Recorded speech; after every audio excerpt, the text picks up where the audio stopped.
Today's topic is about I'm upset because. Yeah, that's a pretty powerful statement. And I know we've all experienced that before. And so the statement I'm upset because, and you can fill in the blank, is when something external in our life triggers us. And so that trigger is a physiological experience that can consume us. And it can consume us for a short period of time or can really take over our lives and continually trigger us and continually take us into a dark spiral. And so understanding more about that trigger and how it affects your mind-body connection is really important. So first of all, that trigger starts off as a sensation. I mean, your senses actually see what's going on or you hear something.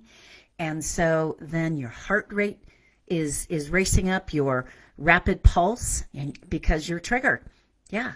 And so then an emotion then bubbles up. It could be anger. It could be resentment. It could be sadness. Whatever it might be, then it elicits that emotions. And so then what happens is then the thoughts start running in our head. And that's where the I'm upset because could start out as a thought, being angry at someone or something. And then it moves to our words. We start saying it out loud. I'm upset because she did that and he did that and they did this. And so, yeah, it can be, all consuming in other people's experience. And so that blaming, I'm upset because, is really victim mentality without even realizing it.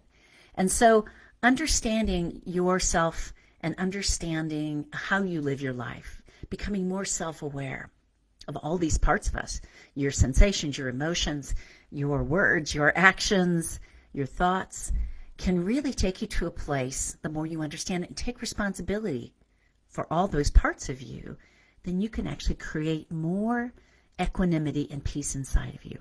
It is all possible. I know, because I've lived through that myself. So one way to do this is through being an observer of your life. An observer is where you kind of rise above what's actually happening. Maybe that trigger's happening inside of you, and you rise above and you go, okay, what's really going on? Am I really mad at them? What's really happening? What really happened here? And the more that you can be an observer, the less you're judging. Because judging takes us right back down to that dark spiral. And so as an observer, you can then see what's happening. And it could be that what you're witnessing from this other person is something inside of you that you're just projecting on them, and they're just a mirror bringing it right back to you.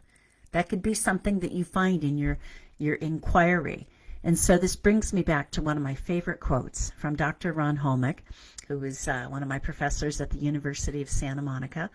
And that quote, which is one of the most powerful teachings, is how you relate to the issue is the issue. How you relate to the issue can be the deeper issue. So looking at that and understanding it, taking responsibility, owning what's going on inside of you can make a huge difference. And so, when it's happening, the trigger's happening in your physiology, stop. Step back. Sometimes you got to go take a break, go walk somewhere else and go, what's really going on? What is the truth? And not necessarily your truth, because sometimes your truth can be wrapped up in your ego and your victim mentality. So ask yourself those questions too. So when I was a student at USM, that's where I was learning these skills. I had to track my triggers and my upsets and my patterns for 9 months. You bet. And it was eye-opening to be able to see what was going on inside of my world. And I was able to make those changes. I was able to heal. Because sometimes those triggers aren't even about the person in front of you. It could be something that's really old, way back here, that didn't get healed. It just happens to be showing up with a new name and a new face. So becoming aware of that really can make a difference. So learning these skills, I've learned them myself, and so I bring them now to the leaders that I work with, whether it's in coaching or one of my training programs. So if you're interested in learning more about how myself and my team can help you, because my team members are all trained in these skills too, just let me know. I'd love to have a conversation with you. So that's today's message. Look forward to seeing you in my next video. Take care. Have a great day, and bye for now.